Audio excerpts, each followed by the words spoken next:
I'm Stephanie Catalano, licensed clinical social worker, personal development author, life coach, public speaker, and the host of the Mindful Makeover podcast. It is my mission to bring you insightful conversations that will help you as you work towards reaching your highest potential and a higher level of consciousness. If you're ready for healing, empowerment, and transformation, you're in the right place, so let's get started. Hi everyone, welcome back to this week's episode. Hope you all are having a great week so far. I don't know about you, but for me, time is flying by. It seems like it's just going quicker and quicker. And it's super crazy to me that we are just a couple weeks away from the holidays and a new year. They were definitely right when they said time goes faster as you get older. If you're anything like me, I'm a planner. I like to know, I like to be in control. I think that probably applies for most of us. And I find that during this time of year especially, it's really important for me to be extra mindful, which to be mindful is to be present and to allow your experiences to be what they are without trying to control outcomes and without judging the experience as necessarily good or bad. And right now, especially, we are living in a time where people are moving so fast. I don't know, from my observation, it seems like people are moving quicker and quicker. People are constantly on the go, doing a handful of things at once. And I know I have definitely been in that space, and sometimes I still end up in that space. And it doesn't always feel good. I'm sure you can relate to that. It doesn't feel good to move so fast because it feels extra stressful, and it also feels really overwhelming sometimes. And when we are moving fast, we tend to create additional and unnecessary stress. And sometimes I think people tend to have this idea that by doing more and moving faster, you'll get ahead, but it's actually the opposite. It's easier to move forward and make progress when you're being deliberate, intentional, and focused on one thing at a time and doing your best to truly be present in the here and the now. A lot of times people are trying to achieve the next thing, always wanting to get to the destination, whether the destination is meeting a deadline, leaving the office for the day, checking everything off the things to do list, which by the way, my things to do list is getting longer and longer. Even when it comes to traveling without having to actually do all the planning, perhaps wanting to generate more money in your life without actually having to put forth the work that it might take. And the list continues, right? We could go on and on about this. I've learned, and I'm still learning, it truly is about the journey though. You know the old quote we've been hearing for years, life isn't about the destination, it's about the journey. And this is so true. And I feel like every moment of my life, this quote continues to be validated and confirmed. And the reason for that is we never actually get where we're trying to go. We're never there. And that's because when we get there, we want more, right? So let's use the example as traveling. Perhaps you are planning your first international travel experience or your first big out-of-state travel experience. And let's say through that process, you're just so focused on, I want to get there. And you're finding the planning to be tedious, perhaps annoying, stressful, unenjoyable. And in the moments of planning, you're showing up with maybe this poor attitude of, I don't want to do this, just get me there. And I'm not saying there's anything wrong with wanting more. In fact, I like wanting more. Personally, in my own life, it keeps me inspired. It keeps me feeling motivated and forward thinking in the sense of maintaining an open mind about what else is possible, because there truly are no limits. And both myself, you, everyone, we can have whatever it is we desire. But there's definitely something to be said about allowing yourself to move through every experience exactly as it is, rather than getting caught up in the rat race of life trying to achieve something. So if you're that person who you are planning this trip or whatever it is that you're really wanting to get to, whatever that destination is, doing your best to find joy in the moments. And even if they don't feel joyous or joyful, allowing yourself to be in that experience, to be in that moment for exactly what it is. Showing up, not seeing it as, oh, this is annoying or this is bad or I don't want to do this. Because when you show up that way, you create those additional unnecessary feelings like I talked about earlier. And when we get stuck in this rat race, which by the way, we all have been in it at some point or the other, no matter how big or small the thing is that we're trying to achieve, it could be Let's say you're trying to just achieve grocery shopping to say you did it and got it over with for the week.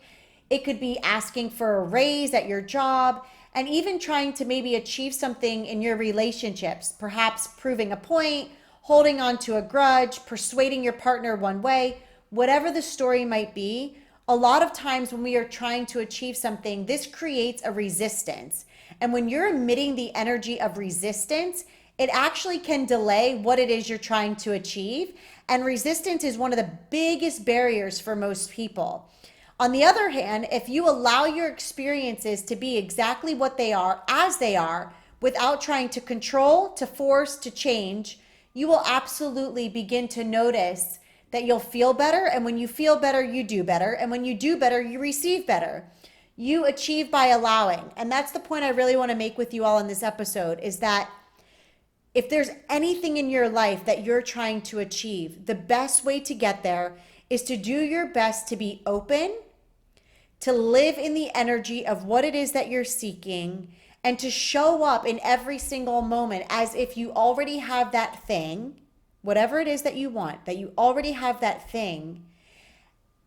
And that is how you achieve, right? You achieve by allowing. I can't say that enough. And what I mean by allowing, it's not forcing things to be one way. It's not seeing something from only your perception. It's not being attached to one outcome. It's allowing yourself to have this sense of openness, this sense of curiosity, and really just doing your best to show up feeling good. And I know that this might sound like it's hard. And yes, at times it can be hard, because let's be honest and have real talk. Life isn't always easy. Sometimes we're thrown curveballs, and sometimes multiple curveballs at once. And it can be really difficult sometimes to stay in a space of openness and allowing. But one way you can begin this type of practice is simply by starting to pay attention. When you find yourself resisting or trying to control or force or change something, notice that that's where you're at, acknowledge it, and without judgment, start over, start again, choose differently. So one example is, let's say you are in some situation in your life and you are so attached to just one outcome. It has to be this one way. If you're paying attention, you're eventually going to notice, oh, interesting, here I go again trying to force this or control this or have only this one outcome. And when you're in that, acknowledge it and then choose again, right? And that could be as simple as, hey, you know what? I'm noticing right now I'm holding on to one outcome. I'm really attached to this one outcome. But in this moment, I'm going to release the need to control the outcome, and I am open to receiving whatever is meant for me. I am open to receiving whatever is meant for me. And I guarantee the more you get into the rhythm of this practice, you will notice that it will become easier for you. And the best part is you're going to start to feel good. And I'm sure you're like most people. When we feel good, we want to cultivate more feeling good moments. So you're going to want to stay in this practice because it's going to serve you better. And there's no right or wrong. There's not like a special formula to this. The idea is to become aware, and you become aware by your focus, by paying attention, right? So it's remembering, if you're constantly placing your attention on one thing in your life and being hyper focused on that one thing, you're going to miss out on a lot. So showing up, being open, doing your best to placing your attention on the things that are going to serve you and help you move forward.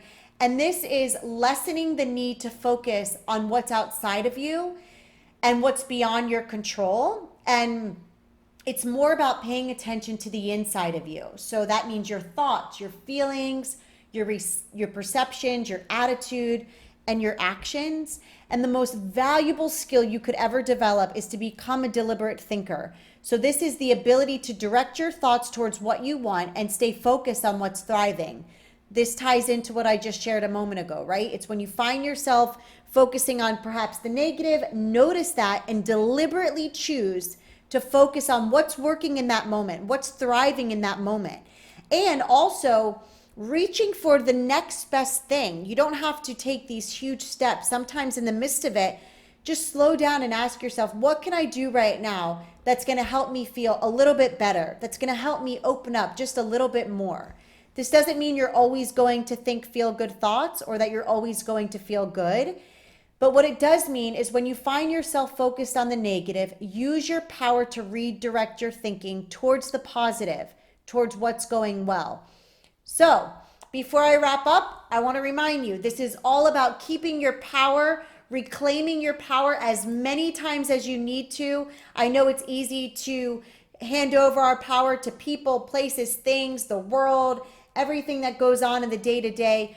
But know that there is more than your perception. There is more than your perception. There's more than my perception.